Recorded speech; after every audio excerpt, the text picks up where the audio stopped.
Before the colonial era, Africans were practicing the African traditional religion, which led them to the making of several artifacts which were of great significance to many indigenous tribes. And for the Bangwa people, artifacts like the Bangwa king and queen that were the high priest and priestess of the sea society brought fertility to the women and the land, while others were used for cleansing, protection, and other spiritual purposes, as recounted the Fon of Fontaine. In them, the woman of God, to the Lebang people of centuries past, symbolizes the high priestess of a sea earth society, the society that blesses the people of the Fondom and brings fertility to women and abundant crop harvest to the people. During the colonial era, colonies stripped Africans of this rich cultural heritage, taking away their spirituality, dignity, and sacred heritage through cruel means like mass murders, torture, slave trade, forced labor, during which the great Fon Asonganyi of Lebang was tortured by the Germans and sent on exile, and in return forced Africans to practice the Christian religion. During the process, some very valuable artifacts belonging to the Bangwa people that were looted by the Germans included the royal staff of authority of Fon Asonganyi, the Lefem statues, the Bangwa king and queen, amongst many others, and were taken to Western museums for commercial reasons. And Beitazi tells us more. Bangwa art, it's very important to understand that Bangwa in the past, in the time of the Germans, meant the 9 different villages or fondoms. We call them fondoms today.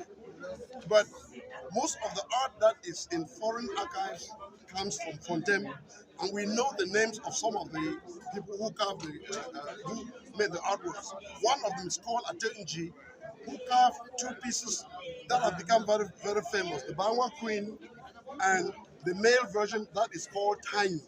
During the looting process, the Bangwa king and queen, who were meant to be together, got separated, and the Bangwa queen was sold for about $3.4 million and was taken to Data Foundation in France, while the Bangwa king was sold to one of the American richest families, Rockefeller, who donated it to the Metropolitan Museum in 1969, as recounted the Fon of Fontaine. Nguyen them did not leave Lebang alone. She left Fontaine with a male counterpart called Tani, a fact which is not known to many. This is because Tani, the father of twins and the high priest of the Essay Society, was separated from his female counterpart between them and sold to private owners. Tani eventually made his way to the family of an art collector, one of the American richest families, the Rockefeller family, from which Nelson Rockefeller donated this masterpiece to the Metropolitan Museum of New York in 1967. May I state here that during his maiden visit to the United States in 1993, His Majesty Fon Fontaine Jifon, together with some Lebang notables, visited Tani in the Metropolitan Museum in New York. They saw Tani standing in his regal prominence, holding rattles in his hand for the performance of the Essay Fertility Dance in a stance that clearly demonstrated motion, that is dancing and singing. Some of the notables with whom the Fon visited Tani are right here with us. For more than a century now, Bangwa people, like other Africans, have been craving to get their cultural heritage back so as to regain their identity, values, custom, and tradition to no avail. But thanks to the Regardless Foundation, they were able to get back 8 of the millions of their artifacts in Western museums. And on Saturday, March 30, 2024, the Bangwa community came out in their numbers to celebrate the return of these artifacts handed back to them by the Regardless Foundation after signing official documents with the Fon of Fontaine. And the Fon of Fontaine tells us that most of these artifacts are of the Kungang society that cleanses the land of witchcraft. With great joy, the Fon of Fontaine honors the founder of the Regardless Foundation and assistant with titles, Mafuanumbong, and Kemanumbong, respectively.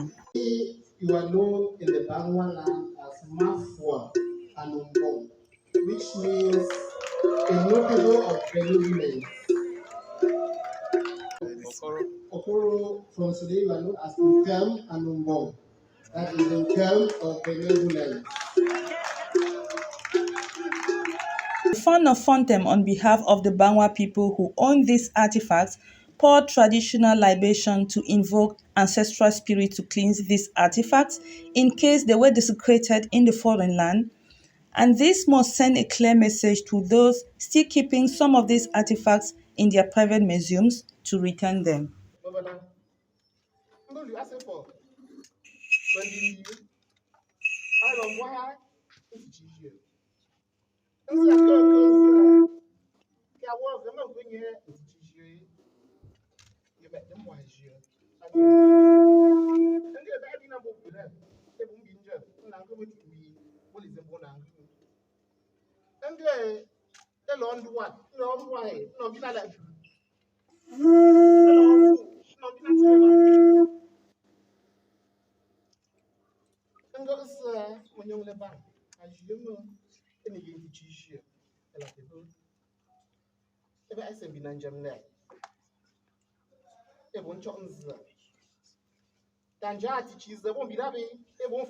Yeah.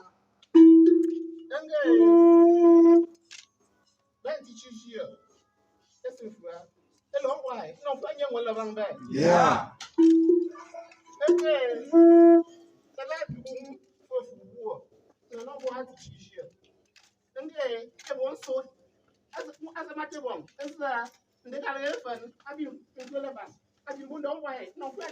Yeah.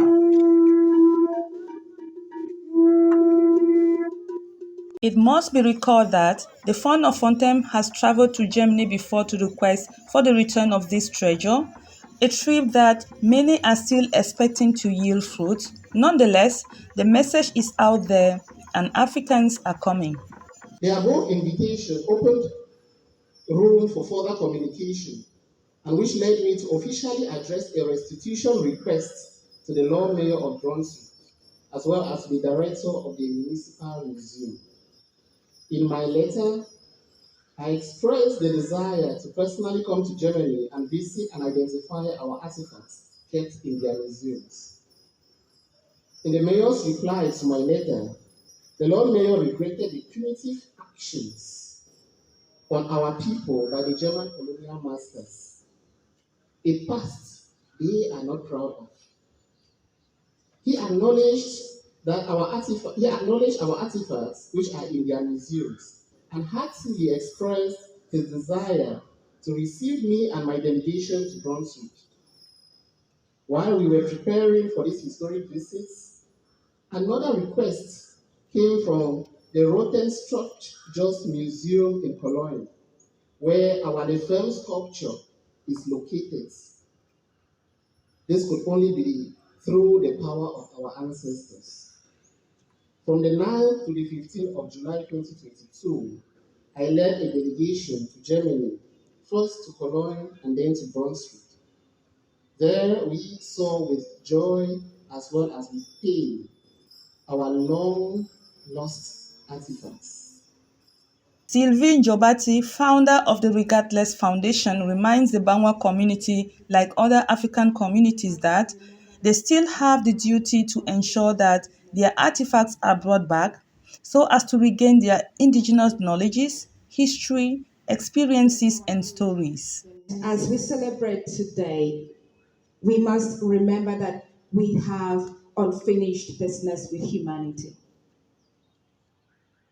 And I say this because when our heritages were looted, they took away our dignity, they took away our stories, they took away our experiences, they took away our histories, and they took away our indigenous knowledges. And so we still have it as a duty to ensure that what rightfully belongs to us is brought back. On behalf of Regardless, we pledge to strengthen our collective resolve to protect, preserve, and promote cultural heritage. First, on the African continent and then elsewhere in the world. Despite the joy and request for the return of the remaining artifacts in the Western countries, there is still much resistance by Europeans and owners of the museums where these artifacts are being kept, and a correspondent in the USA looks into some of these resistances. Indeed, Lebang people celebrated with joy the return of the 8 artifacts. Yet, many of the stolen arts are still in the corridors of the colonial masters. Experts believe up to 90% of African cultural artifacts were taken from the continent. This week, 3 European institutions gave back items stolen more than a century ago from Nigeria and Benin.